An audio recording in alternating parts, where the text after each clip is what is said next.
So if God is the chef and you're the sous chef, what does that make John? He's a sous chef. He's the waiter.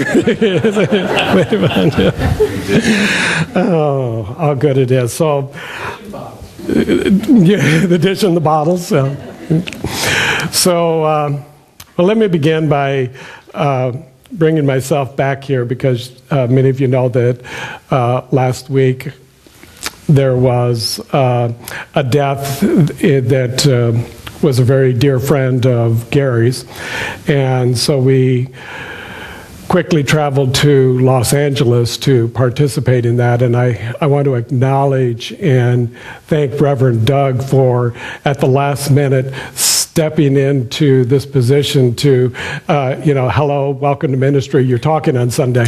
So thank you for that.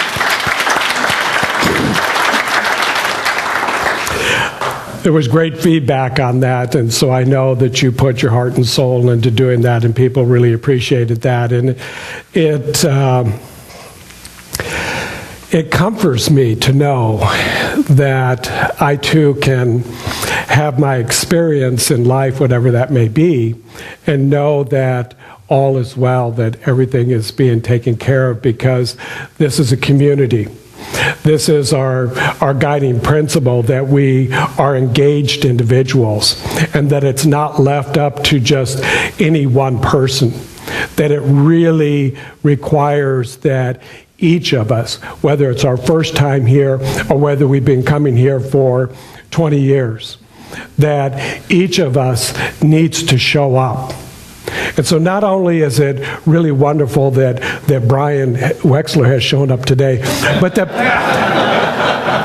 that his wife, Patty Wexler, is here like every week. Yeah, so that's the gift. Yeah.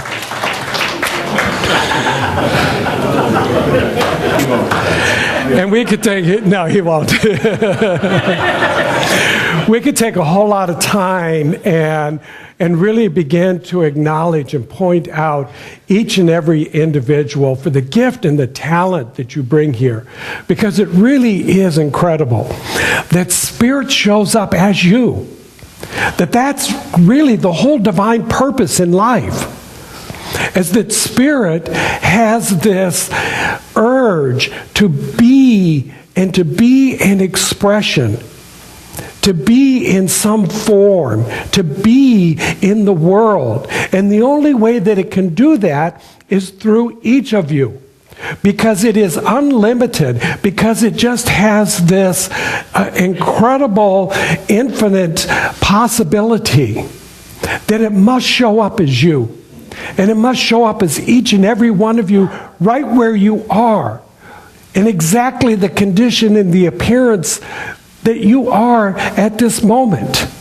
It cannot be anything else. This is what it is designed and destined to be. You are the experience of Spirit moving through life. And the life that we speak about is an eternal life, forever moving forward in that upward spiral of consciousness. It's about that mental atmosphere that we live in, something more than the brain. It's something more than the body. It's something more than the physical universe. It is a divine intelligence, that which has always been and always will be, operating out of itself, which is unseen and invisible and never changes, because it is the wholeness.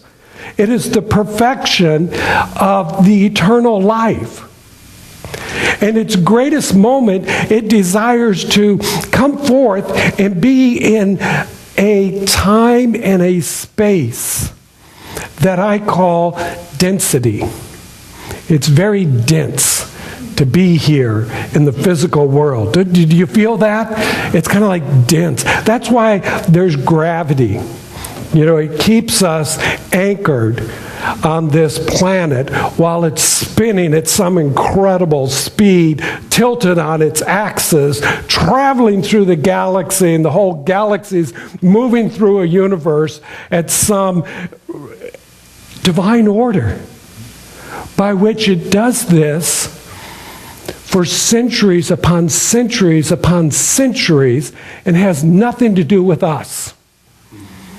The universe in and of itself is whole, perfect, and complete and doesn't require or need us in order for it to operate. It's been around a lot longer than we have as human beings. So we can let go of this idea that there's something that we need to do about the universe or the galaxy or the planet. If we can allow it to be the expression that it is, it will unfold in that right and perfect way. Our responsibility is to look at what is it that I am doing about me and my life and my expression and my experience. We know that there are a great number of organizations and institutions and individuals that are spending a whole lot of time trying to get into everybody else's business, trying to tell everybody else what they need to do. And I just want to say, shut up. Just shut up and stop it. Are you taking care of what's here? Are you doing what's responsible here? Are you getting quiet and becoming still and listening to that heart soul, that divine presence that says to you ever so subtly, ever so quietly, Michael, this is yours to do. Nobody else can do this in the way that you do it. It is meant for you to do this, whatever that may be. And you become clear about what that is. And when you become clear about what it is that is yours to do, you begin to have feeling and emotion to it. And the feeling and the emotion attached to that clarity of what is your divine purpose animates who you are. And you begin to move out into the world in a way that transforms the world around you. Not that you're trying to change other people, but you are creating the world that you desire to be and live in and experience. And if you're doing that with clarity, and if you're doing that with the emotion and the feeling, then I guarantee you it is going to be good and very good. And happy. And happy. And whatever other word you want to put in there. Because it's all God. It is all the divine intelligence. It is that infinite life that is making itself known because it desires to be known. Not because you want to be known, but because the infinite intelligence wants to be known. And it wants to be known as you, and not you as some victim, and not you as some, poor little whatever you want to put there.